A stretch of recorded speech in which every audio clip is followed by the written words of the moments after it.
ఎప్పుడైనా మనం అనుకున్నారా? మనకంటూ ఒక ప్లేస్ ఉంటుంది. ఆ ప్లేస్‌లో సన్‌లైటే అవసరం లేదు. ఎలక్ట్రిసిటీ అవసరం లేదు. అసలు లైటే అవసరం లేకుండగా బతకచ్చు అనేటువంటి ఒక ప్లేస్ ఎక్కడైనా చూసారా? అమెరికాలో గాని, స్విట్జర్లాండ్‌లో గాని, లేదంటే ఎక్కడైనా మనకు తెలిసిన చోట మనం చూడలేదు. ఇప్పుడు నేను ఈ ఎపిసోడ్‌లో నేను చెప్పబోతున్నాను. అసలుకి అటువంటి ఒక ప్లేస్ ఉంది. అక్కడ ఎలక్ట్రిసిటీ గాని, సన్‌లైట్ కానీ, అసలుకి ఏ లైటు అవసరం లేకుండగా, దీపం అవసరం లేకుండగా, వెలుతురు లేకుండగా కూడా సెల్ఫ్ లూమినస్ అంటే ఆ ఒక్క చోటే తానంతటికి అదే ఒక వెలుతురుతోటి నిండిపోయి ఉంటుంది. అంటే ఒక ఎక్స్‌టర్నల్ సోర్స్ ఆఫ్ లైట్ మీద డిపెండ్ కాకుండా ఉంటుంది ఆ స్థలం. అండ్ ఆ స్థలము అసలు వినడానికే చాలా ఎక్సైటింగ్‌గా ఉంది గదా! అండ్ ఆ స్థలమే మన యొక్క సొంత స్థలం అన్నమాట. అంటే మనం అక్కడికి చెందిన వాళ్ళం. అంటే అది మన మన ఇల్లు.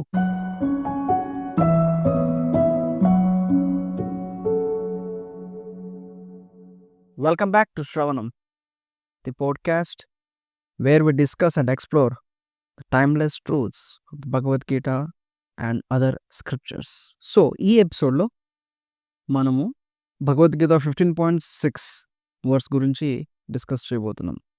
నాథద్ భాష్యతే సూర్య న శశాంకో న పావక యద్గత్వా న నివర్తంతే తద్ధామ పరమం మమ.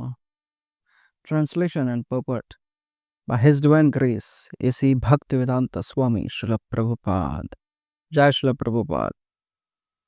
That abode of mine is not illumined by the sun or moon, nor by electricity. One who reaches it never returns to this material world. అసలు ఈ వర్డ్స్ ఎలా ఉంది అంటే, నాకంటూ ఒక ఇల్లుంది. సో, దానికి సన్‌లైటు, మూన్‌లైటు, ఎలక్ట్రిసిటీ, దీపము ఇలాంటివి ఏమీ లేకుండా ఉంటుంది అని చెప్పేసి. అంటే ఈ వర్డ్స్ వింటేనే మనకెలా అనిపిస్తుంది, చాలా కాంట్రాస్టింగ్‌గా ఉంది. అరే! అదేంటి అలాంటిది ఒకటుంటుందా? మనకేమో ఇక్కడ ఎలక్ట్రిసిటీ లేకపోతే ఉండలేము అసలకి. సమ్మర్‌లో అయితే అసలకి ఏసీ లేకుండానే ఉండలేము, ఎలక్ట్రిసిటీ లేకుండా. సో, లైట్ లేకుండగా మనం ఆ వెలుతురు లేకుండా అసలకి మనకేం కనపడదు. మనమేం చేయలేం. ఆ చీకటిలో ఉండలేం అసలకి. సో, ఇది ఒక చాలా కాంట్రాస్టింగ్‌గా ఉందన్నమాట ఈ వర్డ్స్. అంటే అలాంటి ఒక దేశం, అలాంటి ఒక ప్రదేశం ఉంది అనేసి కృష్ణుడు చెప్తున్నాడన్నమాట.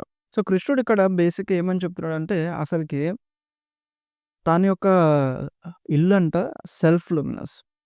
సో, బై డిఫాల్ట్‌గా అది వెలుతురుతోటి ఉండిపోయి ఉంటుంది. యాక్చువల్‌గా కృష్ణుడి బాడీలో నుంచి ఒక వెలుతురొస్తుంటే, ఆ వెలుతురుతోటే మొత్తం ఆ యొక్క ప్లానెట్స్, స్పిరిచువల్ వరల్డ్ అంతా కూడా వెలుతురుతోటి ఉండిపోయి ఉంటుంది. మనలాగా ఒక ఎక్స్‌టర్నల్ సోర్స్ నుంచి లైట్ కావాల్సిన అవసరం లేదు. సో, అది ఇక్కడ మనకు డిస్కస్ చేసేది. సో, అక్కడ స్పిరిచువల్ వరల్డ్‌లో గోలోక వృందావన్, కృష్ణుడు ఉండేటువంటి ప్లానెట్ వచ్చేసి గోలోక వృందావన్. ఆ యొక్క ప్లానెట్ నుంచే ఈ యొక్క లైట్ వచ్చేసి ఆటోమేటిక్‌గా రిఫ్లెక్ట్ అవుతూ ఉంటుందనమాట బయటికి.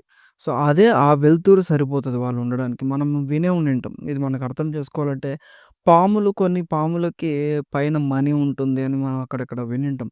లేదంటే ట్రెజర్ ఉంటుంది. కొన్ని జెవెల్స్ ఉంటాయి యాక్చువల్‌గా. యాహ్!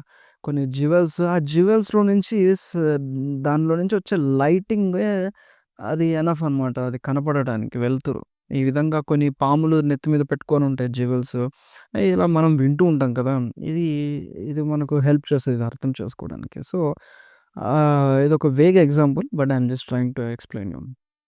సో, ఆ విధంగా స్పిరిచువల్ వరల్డ్ సెల్ఫ్ ఇల్యుమినేటెడ్ అనమాట. ఇక్కడ ఇంకొక పాయింట్ మనకు ప్రభుపాదుల వారు ఎక్స్‌ప్లెయిన్ ఏం చేస్తున్నారంటే, ఒక కండిషనల్ సోల్ అంటే మనం, కండిషన్ సోల్ అంటే మనం. సో, దీనికి మనకు 2 రకాల స్టేజెస్ ఉంటాయన్నమాట మనకు సోల్‌కి. సో, ఏంటేంటి అంటే కండిషన్ స్టేజ్ ఒకటి, లిబరేటెడ్ స్టేజ్. కండిషన్ స్టేజ్ అంటే ఏంటి అంటే, సో, మనం ఇక్కడ పుడతాము. తర్వాత మళ్ళీ చనిపోతాం. మళ్ళా పుడతాం, మళ్ళా చనిపోతాం. అంటే తర్వాత డిసీజెస్ ఉంటాయి. ఇక్కడ ముసలితనం ఉంటుంది. జన్మ, మృత్యు, జర, వ్యాధి. సో, అంటే ఈ యొక్క 4 స్టేజెస్ ఉంటాయన్నమాట. ఇవి మనం అనుభవిస్తూ మనం బాధపడుతూ ఉంటాం. ఇది కండిషనల్ స్టేజ్. నెక్స్ట్ స్టేజ్ వచ్చేసి ఏంటంటే లిబరేటెడ్ స్టేజ్. అంటే ఎక్కడ పుట్టుక ఉండదు, చావు ఉండదు, డిసీజ్ ఉండదు, ముసలితనం ఉండదు. ఎప్పుడు కూడా బ్లిస్‌ఫుల్‌గానే ఉంటాం. ఎప్పుడు ఫుల్ నాలెడ్జ్ తోటి ఉంటాం. అది కృష్ణ యొక్క, అది కూడా కృష్ణ యొక్క ప్రెజెన్స్‌లో ఉంటాం. కృష్ణుడి దగ్గర ఉంటామనమాట.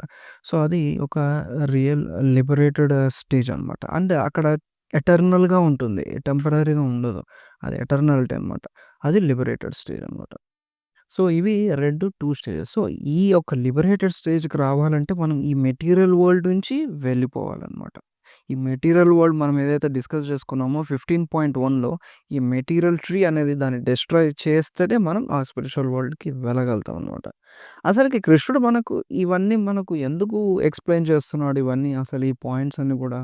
ఇలాంటి ఒక వరల్డ్ ఉంది నా దగ్గర, దానికి లైట్ ఉండాల్సిన అవసరం లేదు. సెల్ఫ్ లూమినెంట్ అసలు ఈ విషయాలన్నీ ఎందుకు మనకు బ ఎక్స్‌ప్లెయిన్ చేస్తున్నాడు? Actually Krishna is actually trying to attract us. ఈ విషయాలు చెప్తే మనకిప్పుడు మనం అట్రాక్ట్ అవుతామా లేదా? మనకెక్కడన్నా గాని ఒక లాస్ ఏంజల్స్‌లో ఇలా ఉంటుంది. అసలకి కశ్మీర్‌లో ఇలా ఉంటుంది. ఎప్పుడు మంచు పడుతూ ఉంటుంది. స్విట్జర్లాండ్ ఇలా ఉంటుందంటే మనం అది వినంగానే లేదంటే ఆ మూవీలో చూడగానే లేదంటే ఆ పిక్చర్ చూడగానే అట్రాక్ట్ అయిపోయి అక్కడ వెళ్ళాలనిపిస్తుందా లేదా? So, that's the same thing what is Krishna trying to do here. అదే సేమ్ ఇన్ఫర్మేషన్ అలా ఇస్తున్నాడు. నా ఇల్లు ఇలా ఉంటుంది. ఇలా ఉంటుంది. మీరిక్కడికి చెందిన వాళ్ళు. ఇది మీరు నా అంశ. సో, నా దగ్గరికి రావాలి మీరు అని ఇలా చెప్తే మనం అట్రాక్ట్ అవుతాం అనమాట. So, actually Krishna is trying to help us. ఎందుకంటే మనం ఇక్కడ ఈ యొక్క భౌతిక ప్రపంచంలో ఈ టెంపరరీ వరల్డ్ సఫర్ అవుతున్నాం. ప్రతిది యొక్క డిసీజెస్‌తో కావచ్చు. I mean like this is suffering world. So, ఈ వరల్డ్ నుంచి మనం బయటపడడం కోసం కృష్ణుడు హెల్ప్ చేస్తున్నాడు. మీరిక్కడికి చెందిన వాళ్ళు కాదు. మీరు నాకు చెందిన వాళ్ళు. అండ్ నా దగ్గర ఇలా ఉంటుంది. నా ఇల్లు ఇలా ఉంటుంది. ఇక్కడ ఉండాల్సిన వాళ్ళు మీరు నా దగ్గర అనేసి he is actually giving our real identity and helping us అనమాట. సో, ఇప్పుడు మనకు ఈ కృష్ణ కాన్షియస్‌నెస్ మనకి ఎలా హెల్ప్ అవుతుంది? ఇప్పుడు శ్రీల ప్రభుపాదుల వారు స్థాపించినటువంటి ఈ ISKCON and Krishna consciousness devotional association ఎలా మనకు హెల్ప్ అవుతుంది అంటే, కృష్ణ కాన్షియస్‌నెస్ అంటే ఏదో సాఫ్రాన్ డ్రెస్ ఏసుకొని ఉండడము అలా కాదు. ఇట్స్ యాక్చువల్లీ అది ప్రాక్టీస్ చేయాలి మనం. అక్కడ కృష్ణుడు చెప్పినటువంటి ఈ రూల్స్ అండ్ రెగ్యులేషన్స్‌ని ఫాలో అవుతూ సాధన చేయాలి. హరే కృష్ణ మంత్రం ప్రాక్టీస్ చేయాలి. అండ్ భగవద్గీతలో చాప్టర్ 12లో ఉండేటువంటి ఆ డివోషనల్ సర్వీస్ ఏమేమనేది ప్రాపర్‌గా ఎక్స్‌ప్లెయిన్ చేశాను. ఆ యొక్క డివోషనల్ సర్వీస్ చాప్టర్ 12లో ఉండేది ప్రాక్టీస్ చేయాలి. అప్పుడు చేస్తే అప్పుడు మనకు ఆ రియల్ డిటాచ్‌మెంట్ వచ్చేస్తదనమాట ఈ మెటీరియల్ వరల్డ్ నుంచి. అప్పుడు కృష్ణకి అటాచ్‌మెంట్ పెరిగిపోతది. సో, ఆ యొక్క శ్రీకృష్ణుడి యొక్క ఉండేటువంటి అబోర్డ్, ఆ సుప్రీం అబోర్డ్ వచ్చేసి పరమం మమ.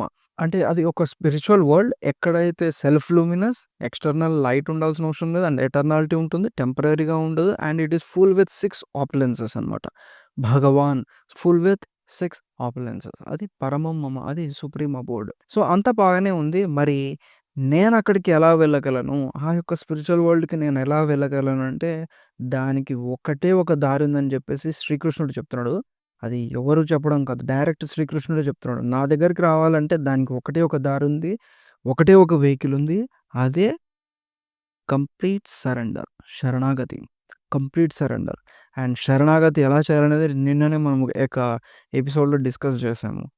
స్టెప్స్ ఉన్నాయి. 6 స్టెప్స్ ఉన్నాయి. ఆ స్టెప్స్‌ని ఫాలో అవుతే అప్పుడు మనము సరెండర్‌కి దగ్గరకవుతామనమాట. సో, మనల్ని మనం క్వెషన్ చేసుకోవాలి. మనం సరెండర్ అవ్వగలమా? కరెక్ట్ పాత్‌లో ఉన్నామా? మన కరెక్ట్ జర్నీ చేస్తున్నామా? కరెక్ట్ వెహికల్ పట్టుకున్నామా సరెండర్ అవ్వడానికి? అండ్ మన దగ్గర ఇంకా చాలా అటాచ్‌మెంట్స్ ఉంటాయన్నమాట. సో, మనం మనం ఈ జర్నీలో ఈ వెహికల్‌లో సరెండర్ అనే వెహికల్‌లో ట్రావెల్ చేసి కృష్ణుడి దగ్గర చేరుకోవడానికి కావాల్సినంత మన దగ్గర ఫ్యూయల్ ఉందా?